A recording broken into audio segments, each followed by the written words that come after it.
Monsieur Marchand, bonjour. Vous avez souhaité réagir à l'intervention de Paul Hugot concernant l'échangeur des maraîchers. Oui, bonjour à toutes et à tous. Effectivement, je voudrais d'abord faire un bref historique. Ce dossier a d'abord été instruit par l'équipe de Jean-Paul Hugot. Il date des années 2000 et il a été voté en juin 2001 à l'unanimité du conseil municipal. Sans doute que le fils a oublié cette phase-là.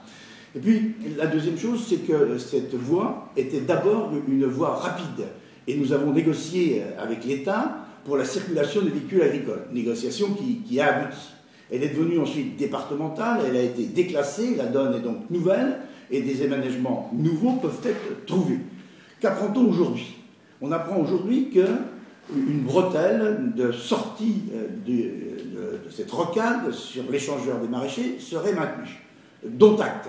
Mais les problèmes qui existaient auparavant n'existent donc plus. Quels étaient ces problèmes? Il s'agissait de distance à respecter entre les différents échangeurs.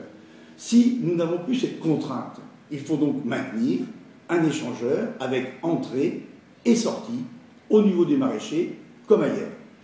Deuxième point, j'ai demandé, moi, au service du Conseil général, de regarder le fonctionnement du pont du Cadre Noir tel qu'il est aujourd'hui et qui donne satisfaction, avec deux voies de circulation dans les deux sens et des voies entrée-sortie, pour que l'on puisse essayer de reproduire ce schéma routier. Et puis enfin, pour terminer mon propos, moi je suis très étonné que l'on nous fasse une telle proposition à quelques jours du premier tour des cantonales, que cette proposition soit cautionnée par le président du Conseil général et que les services n'en soient pas informés. J'étais en réunion avec les services mercredi dernier. Je m'interroge sur la méthode. Je voudrais savoir ce qu'en pensent les élus de la commission des routes et ce qu'en pensent les élus de la majorité qui viennent d'être mis devant le fait accompli. Vous voulez dire que cette décision n'est pas définitive? Je ne sais pas si elle est définitive ou pas. Ce que je ne veux pas, c'est que ce soit simplement un scoop de campagne et que demain, tout sera mis en cause. Cet échangeur, puisque le dossier est maintenant ouvert, il faut tout simplement y retravailler, regarder ce que l'on peut apporter comme amélioration, parce que aujourd'hui, recréer une entrée et une sortie sur l'échangeur des maraîchers est, à mon sens, plus convenable en termes d'aménagement et sans doute moins cher que de créer une voie nouvelle et de créer deux ronds-points supplémentaires. Vous voulez dire que ça n'a pas suivi la voie de procédure normale? Écoutez, aujourd'hui, ça ne peut pas suivre la voie de procédure normale, puisque le Conseil général est, il faut bien dire les choses, un peu en congé, les commissions ne se réunissent plus, même si demain je serai en commission appel d'offres, donc nous continuons à travailler.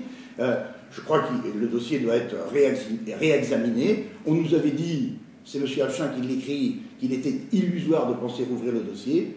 Le fait est là, le dossier est donc ouvert, nous allons y retravailler et nous aurons des propositions à faire.